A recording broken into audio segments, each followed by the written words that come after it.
L'histoire commence en 2029, lorsqu'un garçon nommé Akira perd ses deux parents dans un terrible accident de voiture. Sans famille, Akira se retrouve seul, mais Kazuya, un bon ami de son père, l'accueille chez lui. Akira est bien accueilli dans sa nouvelle famille, et Towaza, la fille de Kazuya, promet d'être la meilleure grande sœur qui soit. 9 ans plus tard, l'intelligence artificielle est utilisée partout, mais beaucoup de gens s'en plaignent. Elle fait perdre leur emploi à de nombreuses personnes et les crimes liés à l'IA se multiplient. Son expansion ne fait que s'accélérer, si bien que certains réclament l'intervention du gouvernement.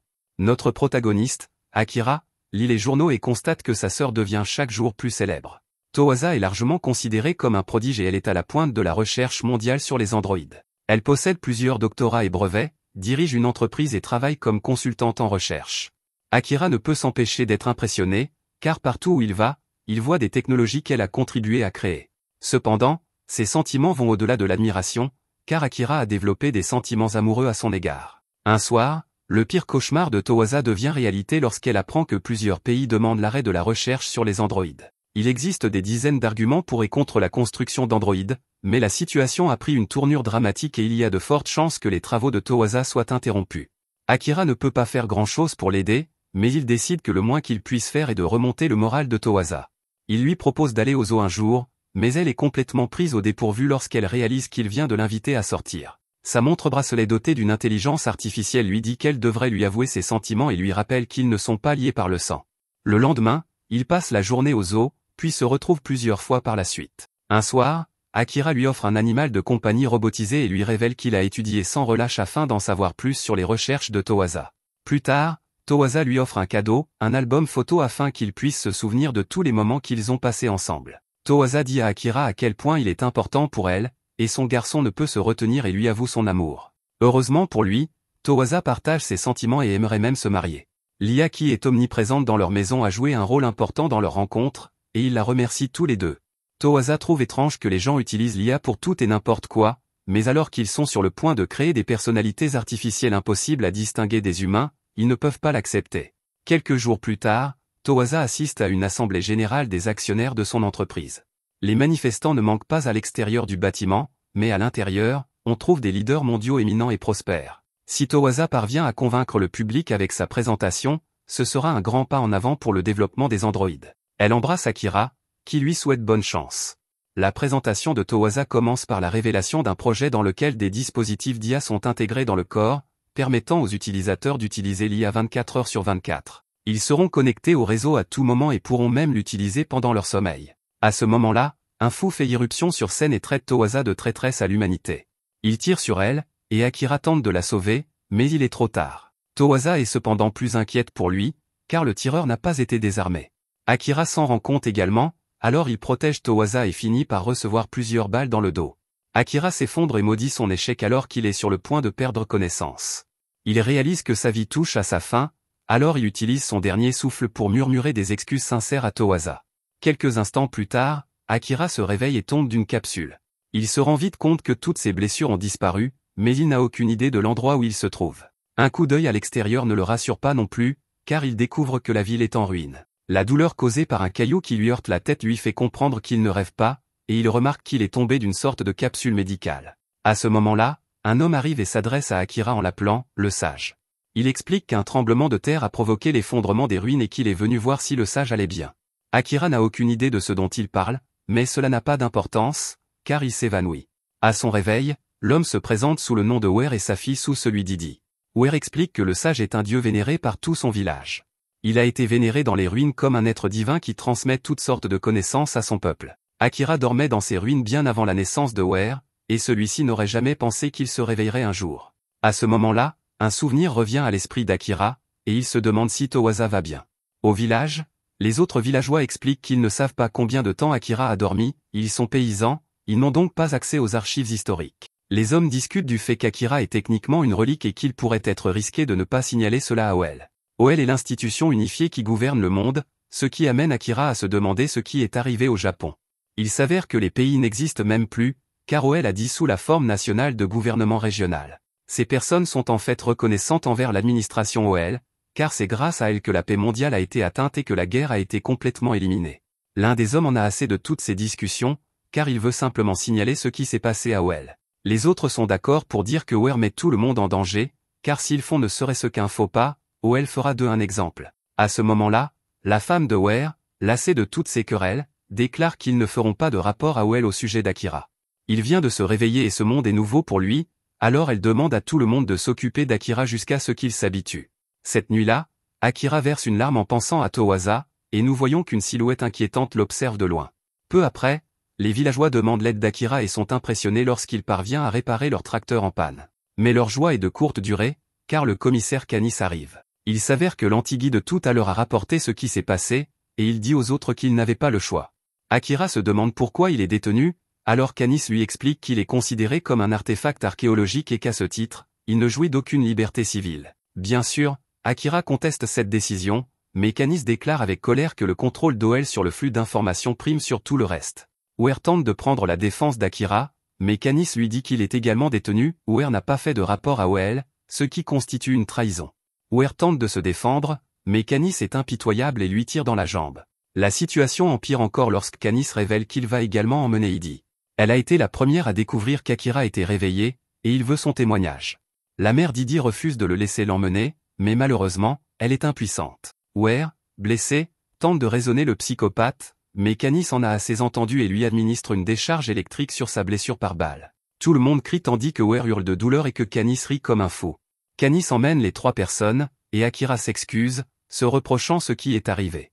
Oer lui assure que tout ira bien, mais il est en très mauvais état.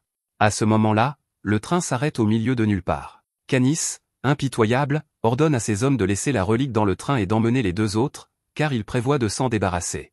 Akira est horrifié lorsqu'il entend cela, mais le pire reste à venir. Canis ordonne à 3 de ses hommes de retourner au village et d'y tuer tout le monde. Après réflexion, il a décidé d'éliminer tous ceux qui connaissent l'existence de la relique. Akira le traite de monstre, mais Canis s'en moque éperdument. Il prévoit d'utiliser Akira et ses connaissances ancestrales pour gravir les échelons au sein d'Oel. Akira tente désespérément de trouver une solution tandis que Canis s'apprête à tirer sur la jeune fille, mais il est choqué lorsqu'il entend une voix. Celle-ci lui dit de se baisser, et une sorte de lame d'énergie tranche le train. Une jeune fille se jette dessus pour libérer Akira, puis passe à l'action. Sa première cible est Canis, qu'elle détruit complètement, l'envoyant s'écraser dans une grange. Tout s'est passé si vite que les soldats ne peuvent que regarder la scène avec incrédulité. Canis dit à la jeune fille qu'elle a de gros ennuis, mais celle-ci n'a pas peur du tout et est simplement impressionnée que Canis ait réussi à survivre à son attaque. La jeune fille se tourne alors vers Akira et lui dit qu'elle pourrait facilement les sauver tous. Canis ordonne qu'on l'élimine, mais la jeune fille ne réagit pas, même lorsqu'elle est encerclée. Elle refuse d'agir tant qu'Akira ne lui promet pas d'écouter ce qu'elle a à dire après le combat. La situation ne pouvant pas empirer davantage, Akira accepte, et la jeune fille demande à tout le monde de trouver un endroit sur où se cacher. Les soldats ont assez attendu, alors ils tirent une rafale de balles sur eux, mais la jeune fille est prête. Elle érige une barrière pour les protéger, et la barrière renvoie les balles vers les soldats. La jeune fille sort alors à nouveau son épée et commence à découper les soldats en petits morceaux. Elle fait preuve d'une maîtrise parfaite de son arme en tranchant facilement ses ennemis, et Canis s'enfuit pour sauver sa vie. La jeune fille élimine tous les soldats qui se trouvent sur son chemin, mais un garde s'apprête à lui tirer dessus. Akira s'avère toutefois utile, car il frappe le garde à la tête avec une barre d'acier. À ce moment-là, Canis révèle qu'il n'est pas encore hors de combat, car il réapparaît avec une mitrailleuse. Il est certain que même quelqu'un comme elle ne peut pas se défendre contre cela, et il tire sur elle. La jeune fille reste totalement insensible à son attaque et dévoile une arme bien plus puissante. Elle s'ancrage dans le sol et son bras se transforme en un canon géant. Un seul tir de ce canon libère un rayon d'énergie dévastateur qui détruit le garde, le train et toute la montagne derrière eux. Il est désormais évident pour Akira qu'elle n'est pas humaine, et elle révèle qu'elle est un androïde. Elle se présente sous le nom de Yugur et rappelle à Akira leur accord. Akira se fige lorsque Yugur révèle son visage, le reflet parfait de celui de Towaza, et lui dit qu'il devrait se marier. Yugur n'a aucune idée de qui est Towaza, alors Akira se demande s'il n'y a pas un problème avec son cerveau. Yugur lui fait écouter un enregistrement où il accepte de l'écouter après leur dispute, et elle lui explique qu'elle voulait lui demander une faveur. Cette faveur consiste à se marier, mais Akira ne comprend pas pourquoi elle voudrait cela. Yugur suppose qu'il la rejette, car elle intimide notre héros, alors Akira lui dit qu'il a juste besoin d'un peu de temps pour réfléchir. Cela la calme, et elle sort la bague de fiançailles qu'Akira a donnée à Towaza. Elle est contente de voir qu'Akira la reconnaît, mais cela lui fait également réaliser que Yugur doit savoir qui est Towaza. Yugur dit qu'elle la connaît peut-être, mais refuse de lui donner une réponse directe. Au lieu de cela, elle dit que, malheureusement pour lui, cette information est confidentielle. Ils n'ont cependant pas le temps de discuter, car ils doivent aider Oer, qui est blessé. Cette nuit-là, l'homme qui a dénoncé Akira à Oel s'excuse et se dit prêt à accepter toute punition qui lui sera infligée. Heureusement pour lui, Akira sait qu'il essayait simplement de protéger le village, et il accepte donc ses excuses. Oel va toutefois le poursuivre, et Akira décide qu'il doit quitter le village. Il dit au revoir à tout le monde, mais il est surpris lorsqu'Ugur se joint à lui pour son voyage. Elle attend toujours sa réponse, mais Akira lui fait remarquer qu'il serait faux d'épouser quelqu'un qu'il vient de rencontrer. Ugur n'est toutefois pas prête à abandonner, car elle pense que cela signifie simplement qu'ils doivent apprendre à se connaître. C'est pourquoi elle l'accompagne, mais Akira lui demande simplement de ne pas causer de problème. Elle trouve cela assez risible, car elle rappelle à Akira que c'est elle qui l'a sauvé après qu'il se soit mis dans le pétrin. La première destination d'Akira est l'endroit où il s'est réveillé, car il espère y trouver un indice sur ce qui lui est arrivé. Il aimerait que Ugur lui apprenne comment est le monde actuel, mais cela relève du secret. Akira aimerait au moins en savoir plus sur elle et savoir pourquoi elle veut l'épouser, mais malheureusement, c'est ce qu'elle considère comme du contenu premium. Il propose même de payer pour cela, mais Ugur n'accepte que le mariage comme paiement. Ils finissent par arriver au sanctuaire, mais il fait trop sombre pour voir quoi que ce soit. À ce moment-là, Ugur sent quelque chose et tire Akira de côté avec insistance. Elle utilise un pouvoir pour dissimuler leur présence et explique qu'il y a des personnes à proximité qu'ils doivent éviter à tout prix. Celle qui s'appelle Yami fait irruption dans le sanctuaire et fait une entrée spectaculaire. L'autre, Akubo, est beaucoup plus gracieuse lorsqu'elle entre, et Ugur dit à Akira qu'ils courront un grave danger s'ils sont découverts. Les filles recherchent quelqu'un, et Akubo utilise une sorte de radar. Akira comprend alors qu'elles sont des androïdes, tout comme Ugur, mais ce qui est encore plus choquant, c'est qu'elles ressemblent toutes exactement à Towaza. À ce moment-là, Yami sent quelque chose et son attaque révèle Kidi se cachait à proximité. Akira se demande ce qu'elle fait là, mais Ugur le fait taire et lui explique que les filles ne lui feront pas de mal. Après avoir été interrogée, Idi confirme qu'elle est au courant de l'élimination de Canis. Elle ne ment pas non plus, car elle admet également connaître l'identité du coupable. Yami exige de savoir qui c'est, mais Idi répond courageusement qu'elle ne peut pas le dire, car la personne qui a fait cela lui a sauvé la vie. Elle ne sait pas non plus où elle se trouve, alors les filles décident que c'est une nouvelle impasse dans leur recherche. La personne qu'elles recherchent est vraiment difficile à attraper, alors elles partent. Akira se précipite vers Idi, qui lui révèle qu'elle les a suivis parce qu'elle devait lui rendre sa montre d'orteil. Elle l'avait trouvée dans les ruines quelque temps auparavant et avait oublié de la lui rendre. Akira la met dans l'espoir de trouver un indice et voit qu'il y a un message de Towaza. Dans ce message, Towaza admet avoir commis de nombreuses erreurs et reconnaît qu'elle doit vivre avec la conscience de ce qu'elle a fait. Ce sont des péchés qui la hanteront pour toujours, mais c'est un fardeau qu'elle doit porter seule. Elle exprime son amour éternel pour Akira, mais le supplie de ne pas partir à sa recherche, quoi qu'il arrive. Akira est choqué par cette nouvelle, et son dernier message est destiné à Akira pour qu'il chérisse la vie et le temps qu'il a. Ce message date d'il y a 200 ans, ce qui oblige Akira à accepter le fait que Towaza est déjà décédé. Akira refuse cependant d'abandonner et déclare qu'il veut toujours la rechercher. La première destination sera la maison où il vivait, mais Akira sait que cela pourrait être dangereux. Akira est sûr qu'il peut faire confiance à Ugur, alors il lui demande si elle veut l'accompagner. Ugur lui récite de manière dramatique ses vœux, mais Akira lui répond qu'il ne l'épousera pas. Plus tard, Ugur explique que Yami et Akubo sont des officiers supérieurs des forces spéciales d'Oel et qu'ils la recherchent. Akira se demande alors si Ugur travaille pour Oel, et il veut également savoir pourquoi ils ont tous le même visage, mais Ugur lui rappelle une fois de plus que tout cela est confidentiel. Akira aimerait au moins savoir pourquoi Ugur veut l'épouser, et elle répond simplement que c'est parce qu'elle le souhaite. Akira s'empresse de lui rappeler que sa fiancée est Towaza, mais Ugur rétorque que ce n'est pas un mariage et qu'elle a encore une chance. Elle immobilise Akira et lui promet de lui faire oublier Towaza et de le rendre fou amoureux d'elle. Akira parvient finalement à la convaincre d'arrêter de le tourmenter en utilisant son nom pour la première fois, et elle accepte de bien se comporter à partir de maintenant. Le lendemain matin, il renvoie Idi dans son village et se prépare pour leur voyage. Ils doivent traverser une rivière, mais il n'y a pas de bateau disponible à cette période de l'année.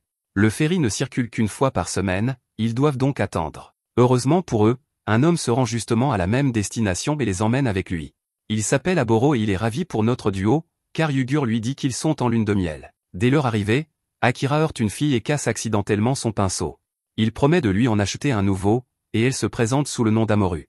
Ugur remarque quelque chose à propos du livre qu'Amoru transporte, mais celle-ci le protège jalousement, expliquant qu'il est très spécial pour elle. Akira paie le pinceau d'Amoru avec une partie de l'argent que Oer leur a donné, mais le vendeur leur rend trop de monnaie.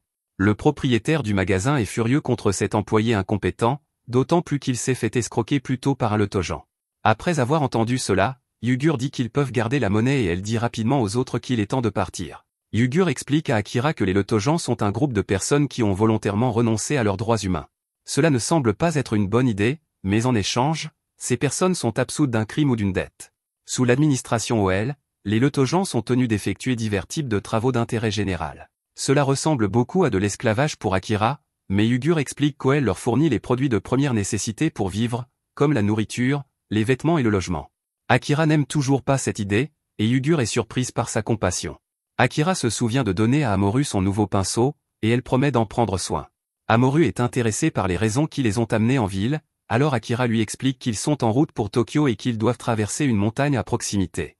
C'est loin d'ici, et Amoru révèle qu'OL a installé un poste de contrôle sur la route principale dans la direction où ils se dirigent.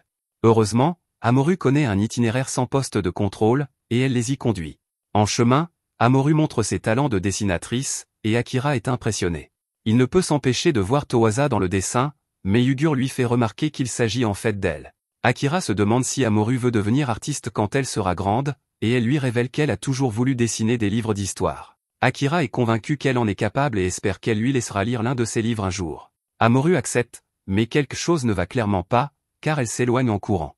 Yugur le remarque et aperçoit également un étrange tatouage dans le dos d'Amoru. Ce soir-là, le groupe déguste du lapin cuisiné grâce au talent de chasseuse de Yugur. Akira se demande si Yugur tire son énergie de la nourriture, alors elle révèle qu'elle possède en fait un noyau qui génère de l'énergie indéfiniment. Elle continue de manger, mais uniquement par habitude. Akira est très intéressé par la technologie derrière sa source d'énergie durable, mais il s'approche un peu trop près. Yugur lui permet de la toucher, mais lui rappelle qu'il devra en accepter les conséquences s'il le fait. Yugur change de sujet et demande si elle peut voir le livre qu'Amoru transporte avec elle, mais Amoru est surprise. Yugur révèle qu'elle sait qu'il s'agit d'un livre interdit et promet de ne pas le voler pour apaiser les inquiétudes d'Amoru. Amoru révèle que le livre s'intitule « L'oiseau du cœur » et qu'il a été écrit par sa mère et son père. Ses parents étaient auteurs de livres d'histoire et ont illustré de nombreux ouvrages. On comprend maintenant pourquoi elle protégeait tant ce livre, et Akira admire la qualité des illustrations. Amoru en est très fier, et il est clair qu'elle souhaite suivre les traces de ses parents. Akira lui dit qu'il est sûr qu'elle a suffisamment de talent pour réaliser ses rêves, et cette fois, Amoru accepte le compliment. Le lendemain matin, ils arrivent à la ville située dans la montagne. Malheureusement, un soldat OL garde l'entrée, mais Yugur cache son visage pour se faufiler à l'intérieur. Yugur semble avoir beaucoup d'expérience dans ce domaine, elle explique donc que se faufiler dans les endroits interdits est son quotidien depuis 150 ans. Il déguste les délicieux plats qui font la renommée de la ville, mais Akira ne peut s'empêcher de remarquer à quel point les Letojans sont exploités dans cette région. Yugur lui dit qu'il vaut mieux ne pas y penser, car si Akira se mêle de ceux qui ne le regardent pas, il ne fera qu'attirer des ennuis. Akira a ses propres problèmes à régler, mais il a du mal à ignorer cette injustice. À ce moment-là, Akira remarque que Yugur a fini de manger, alors il va chercher d'autres plats. Mais à sa grande surprise, il est arrêté par les gardes OL. Ils savent que c'est Yugur qui se cache sous la capuche et lui ordonne de ne pas bouger, sinon ils élimineront Akira. Ils sont arrêtés, et nous voyons que le responsable est un homme nommé Marlom. Marlom a reçu un message de Canis au sujet d'une ancienne relique en fuite, et il reconnaît le visage de Yugur, il sait donc qu'il se passe quelque chose. À ce moment-là, les deux sont choqués lorsqu'Amoru s'excuse et se précipite aux côtés de Marlom. Marlom l'appelle numéro 1221 et lui dit qu'elle a fait du bon travail. Akira ne comprend pas ce qui se passe, alors Marlom révèle qu'ils viennent d'être trompés par un Letojan. Amoru avoue leur avoir menti et explique qu'OL lui a promis de lui rendre les livres écrits par ses parents si elle les amenait ici. Amoru est prête à ce qu'ils respectent leur part du marché, mais Marlom est une personne horrible. Il se moque d'elle pour l'avoir crue et la traite d'idiote pour avoir pensé qu'il ne réduirait pas tous ses livres en cendres. Amoru est furieuse d'avoir été trompée, mais Marlom lui fait remarquer qu'elle a fait la même chose à Akira et Yugur. Marlom est impitoyable, alors il jette Amoru à terre. Il ordonne à ses hommes de l'emmener et de lui réserver le même traitement que ses parents. Marlom ordonne que l'androïde soit détenu et se réjouit à l'idée de la promotion qu'il obtiendra pour l'avoir livré.